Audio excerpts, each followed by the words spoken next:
Gear pumps are one of the most common types of positive displacement pump.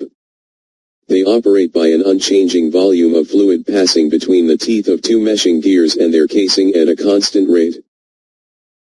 Based upon the design, the gear pumps are classified as external gear pumps, internal gear pumps, gerotor pumps, lobe pumps.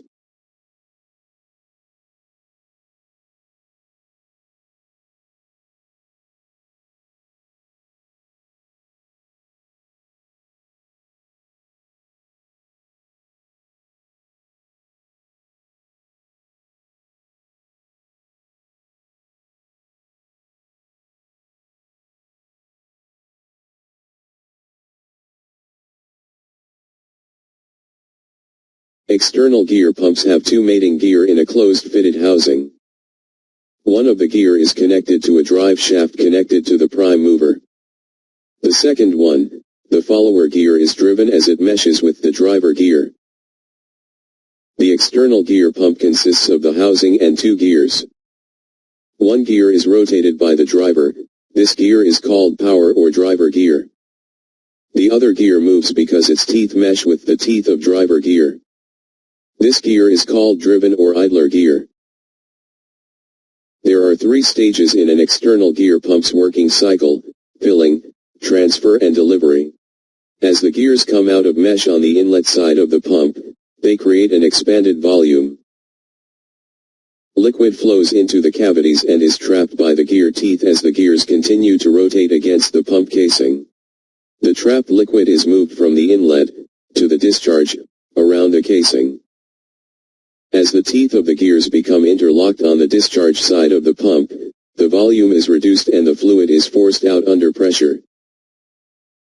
In an external gear pump, each space between the gear teeth and the housing positively displaces a given amount of fluid. So on each revolution of gears make, specific amount of fluid is delivered in the system piping.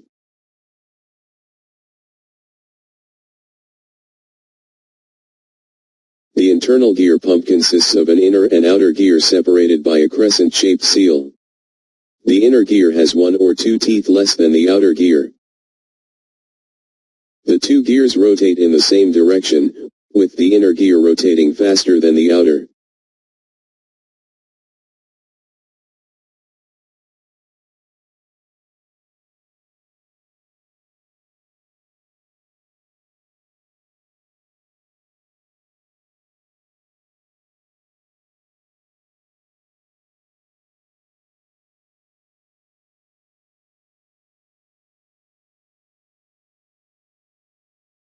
There are three stages in an internal gear pump's working cycle: filling, transfer and delivery. The hydraulic oil is drawn into the suction port between the inner and outer gear's teeth. The hydraulic oil travels through the pump between the teeth, and the crescent shape divides the liquid and acts as a seal between the suction and discharge ports. Inner and outer gear's teeth mesh completely to form a seal equidistant. This seal forces the liquid out of the discharge port.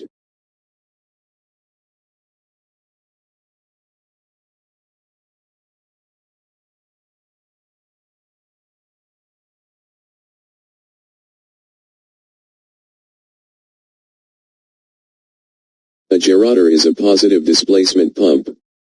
The name gerotor is derived from generated rotor. A gerotor unit consists of an inner and outer rotor. The gerotor pumps are internal gear pumps without the crescent. The gerotor pump consists of a pair of gears which are always in sliding contact. The internal gear has one more tooth than the gerotor gear.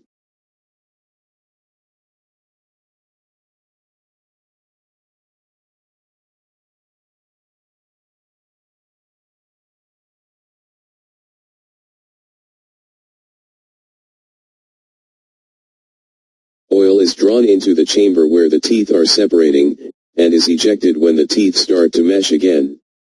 The seal is provided by the sliding contact.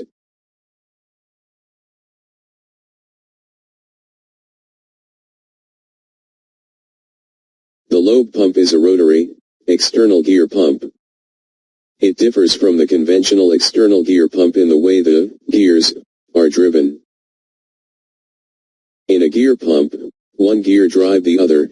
In a lobe pump, both lobes are driven through suitable drives gears outside of the pump casing chamber. Lobe pumps work on the similar principle of working as that of external gear pumps.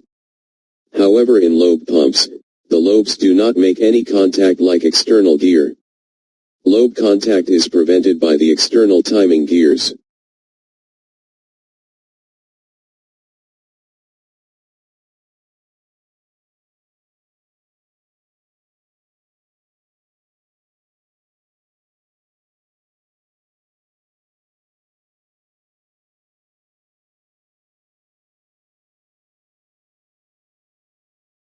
Similar to the external gear pump, the lobes rotate to create expanding volume at the inlet. Now, the fluid flows into the cavity and is trapped by the lobes. Fluid travels around the interior of casing in the pockets between the lobes and the casing. Finally, the meshing of the lobes forces liquid to pass through the outlet port.